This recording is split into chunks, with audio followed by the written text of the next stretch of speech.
Right, as a game, is Dragonflight worth returning to? And I know a lot of you didn't because we have the numbers. It's the million-dollar question for Blizzard's long-term health, and it better be scrawled, circled, and underlined on every whiteboard in that team's office. It's a nightmare to answer seriously because the reason each player left in the first place could be one of many. And per the numbers we've dug up for Season 1, many did not come back. But hey, John, edit the reasons in. Okay, right. You can see all the reasons that we think people decided to quit World of Warcraft. It's something we've all felt. But we've never let a hard problem deter us, so today, let's tear Dragonflight apart and find out. After this word from our sponsor. HelloFresh.com, where code BELLULAR65 gets you 65% off plus free shipping. Their meal kit delivery service is absolutely killer. It is one of the easiest ways to near immediately and directly improve your quality of life. All I do is select meals ahead of time using their app. Then I get a box, a cooled box with everything in it, all stored nicely, and that's it. Grocery shopping is done. It saves me so much time. Now, I had a bit more time to do cooking today, so I made this absolutely delicious sun-dried tomato risotto. Lovely, and something that I have not actually cooked before, which is the other big benefit. It's a really great way to be introduced to just trying new dishes, trying new types of food. One of the best ways to just learn and get comfortable with cooking. Everything is pre-measured too, and they've even got in their rapid meal kits really great time savers like your pre-diced chicken and that kind of thing, which makes whipping up a meal super quick. The hassle of shopping and planning is gone, and since you just get what you actually need, there's way less food waste. There's no random ingredients just lying around your house cluttering it all up, making cleanup so much easier. They're carbon neutral, they ship recyclable packaging, and they actually cut food waste by 25%. Versus fast food, HelloFresh is way cheaper, faster, and so much more healthy. Nutritional info is there for every recipe, so there's no faffing around having to calculate your macros manually. And just between my own work here and my partner's pretty hectic job running her game studio, we are both super pressed for time, and that's why HelloFresh is a massive boon to our quality of life. I mean, come on, saving money while also not eating processed trash or fast food? Straight up perfect.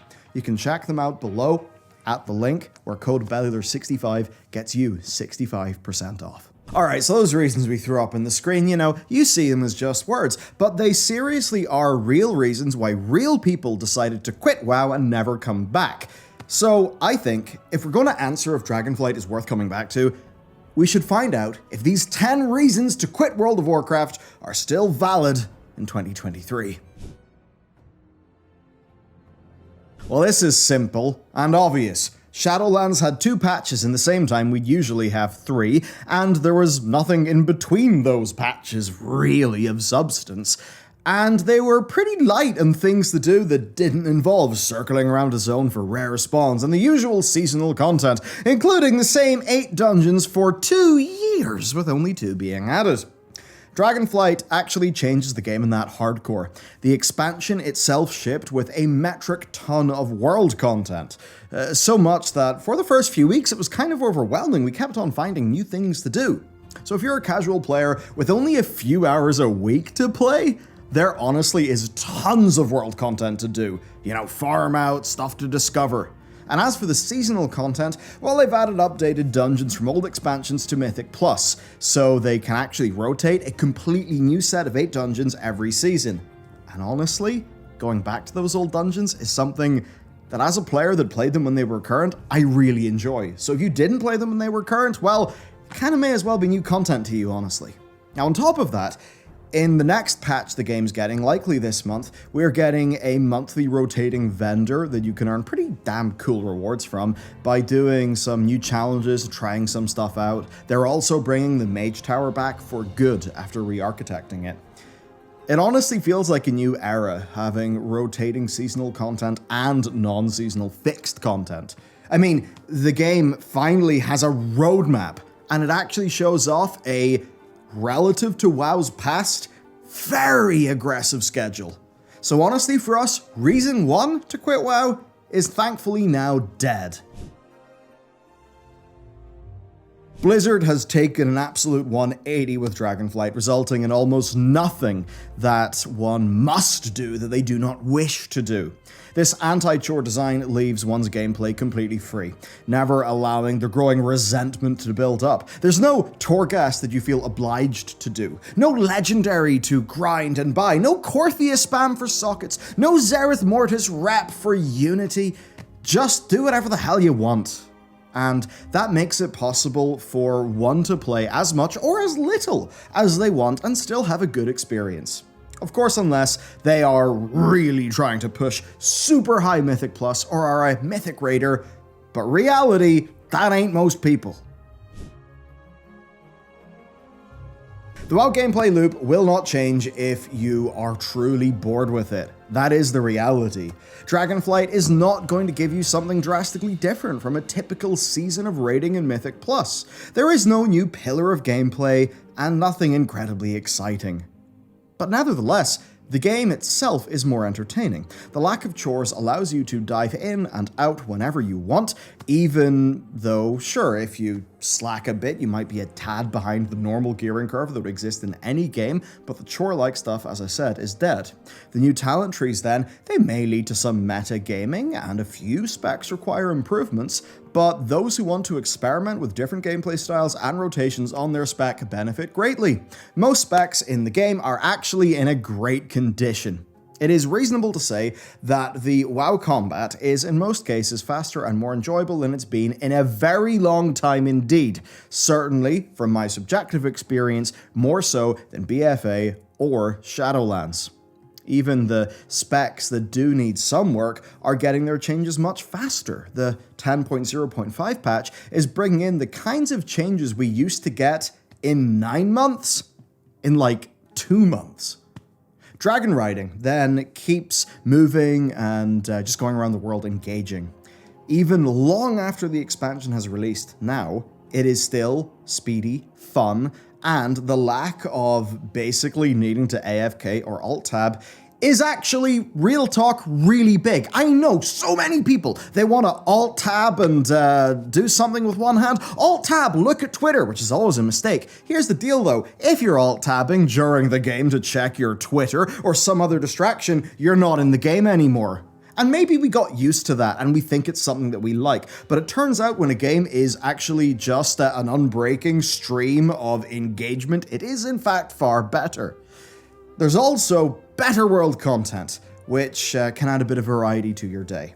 As for dungeon and raid design, well, there's plenty of feedback on the dungeons being a bit too mechanic heavy and being a bit too hard.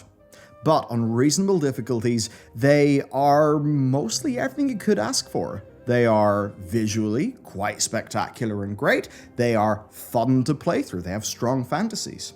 Blizzard have even removed some of the worst affixes like necrotic, and the rotation of dungeons such that it's completely new every season does keep M+ fresh. The WoW team have also outdone themselves in the first raid. The easier bosses are satisfyingly simple, the later harder bosses pose fun challenges rather than frustrating ones.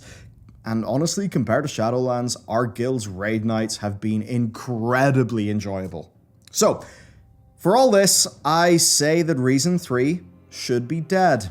As a game, it is an absolute ton more fun, but in broad strokes, it is still the same WoW gameplay loop from Legion, just that even compared to Legion, the points of friction are greatly diminished.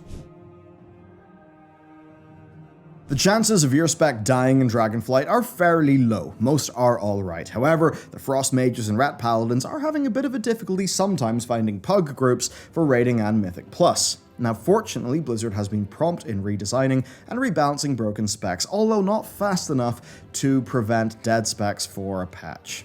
So Reason 4 is still not fixed, but it is a good bit closer than it's been in a while. I'm happy to report that this reason is, so far, well and truly dead. They could always cock it up, obviously, but thus far Dragonflight's storytelling and lore development is vastly improved. Full of love and side quests delivering character and faction stories, lore development of Titans and Dragons has actually been exciting to follow and speculate on. The expansion's themes are down to earth, the story progression is simple yet meaningful. The villains have understandable motives, and Blizzard has clearly learnt their lesson. So far, this reason no longer applies.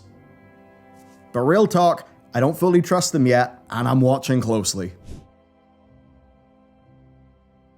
One of the most frustrating parts of Shadowlands was the constant time gating that cut your play sessions down. The few times you actually wanted to be a big gremlin, you couldn't be a big gremlin. It was a daily game for like an hour or two, instead of just being something you could play only a handful of times a week and maybe binge it on a Saturday, like the good old days.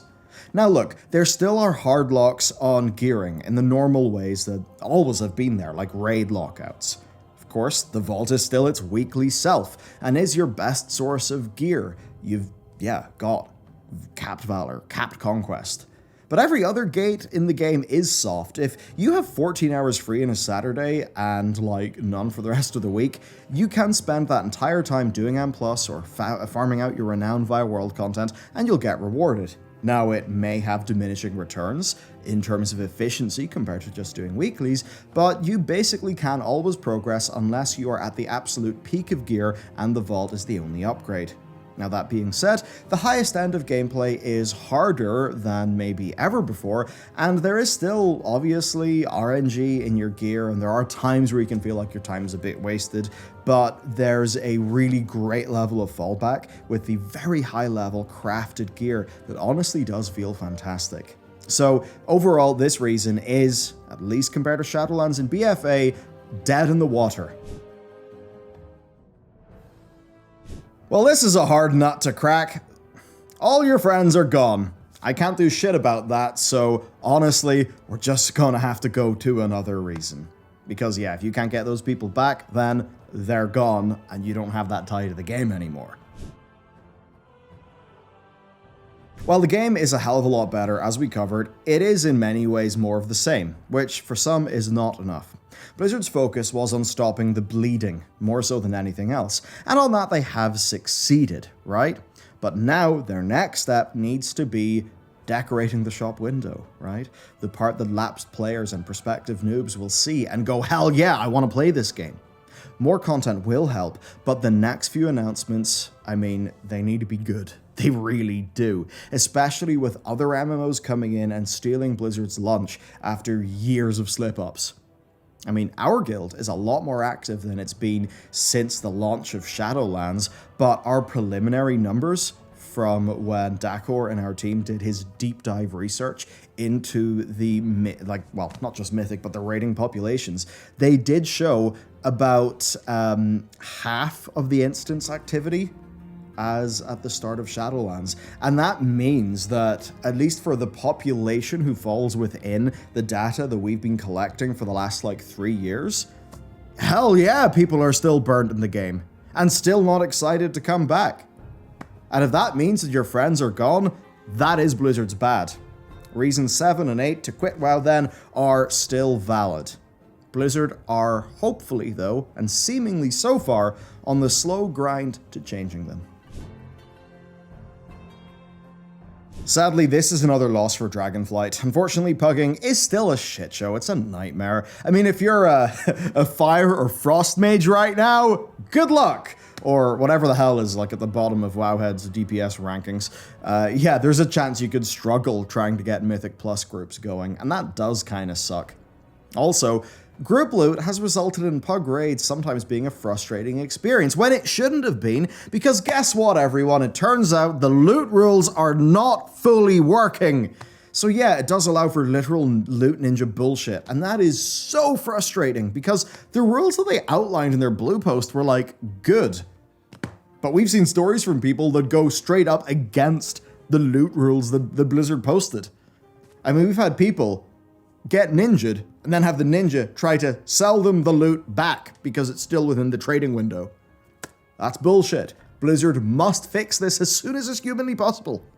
Keys in Mythic Plus, they deplete. That's stupid. Trolls can still brick your key out of spite. I mean, the punishment is you didn't time your key. You don't need to be punched in the face to just, emphasize it. A minor issue, and then one that Blizzard can't solve overnight without rethinking how group formation works, in some cases here, because someone can just be a dickhead to, the maximum that the game's rules will let them be. So, look, if you're purely a pugging player and you want to pug instanced content and that's how you choose to play the game, Dragonflight's not going to help you. And that's a reason not to come back. Hopefully, getting that to be better in the game is a focus going forward, in the same way that FF14 has cultivated a culture that includes, not progress groups, but essentially groups that are all about practicing. I think they're even called practice groups in that game's Party Finder. WoW doesn't really have that as much. Of course, I would recommend getting a guild for instance content, but that's a discussion for another day. Our final reason is, maybe on balance, the most important thing. Blizzard has, over the last 3 or 4 years, become a name that sticks in your mouth like peanut butter, but instead it leaves a rancid taste. So, how can we say all of this positive stuff about Dragonflight and try to suggest that WoW may be a game worth picking up again when, Blizzard Entertainment did make Shadowlands, and all of 2021 happened? So to put it bluntly, the WoW team themselves have proven over the last few months that they do actually want our respect back, and that they do seem to be fighting for that tooth and nail.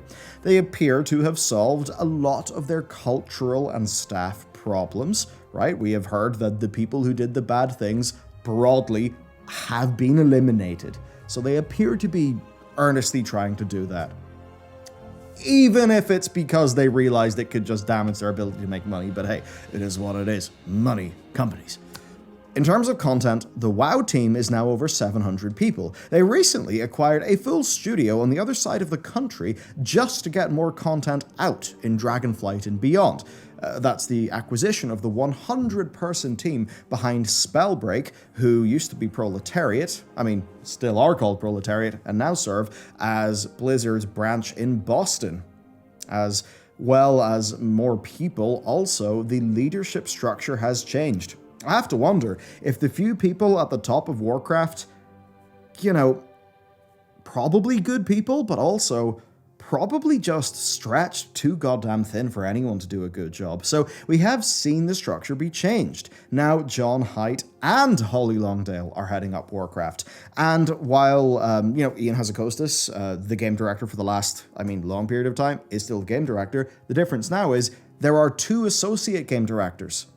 So, there's every chance that Ian was just spread way too goddamn thin, having to hold this whole thing down on himself. Or, by himself. Now he has 2 associate game directors to help things run smoothly.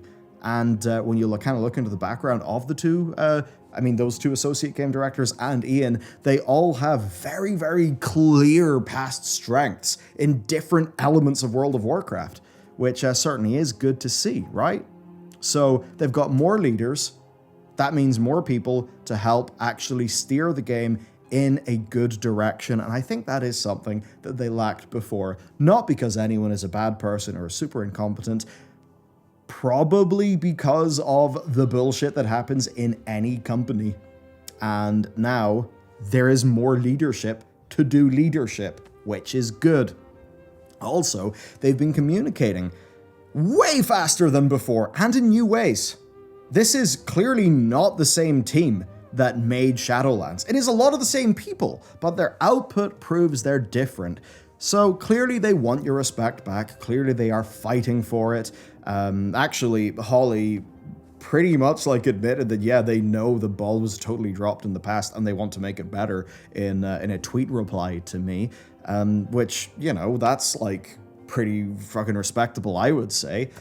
But basically it means now the choice is yours if you want to give them your respect back. And maybe they're not there yet, and that's okay. Maybe you need to see more proof, and that is totally understandable. I currently believe that proof will surface, but if you're not there, that's okay, and you're just fine to wait and see if it comes. What's the verdict then? Is Dragonflight worth your attention, your money, and your time? I obviously cannot answer that question for you, but on average, I'm going to say this. If you genuinely like World of Warcraft, and the reason that you quit was basically the dumb shit that the last 2 expansions pulled, then I would say that for you, Dragonflight is worth coming back for. If you've grown apart from World of Warcraft, or feel like some distance will indeed make the heart grow fonder, or maybe you still don't trust Blizzard enough, and honestly, it would be hard to blame you. We've seen player activity numbers that do show that you're not alone. But hopefully today's video has at least given you the information that you need to genuinely answer that question for yourself. So I hope today that I and we have been useful to you and have helped you work something out for yourself. Let me know what your decision has been in those comments down below. And I suppose with that, that's it for me. You can check out this video to watch something next, or our sponsor if you want to help support what we're doing here. I'll see you next time.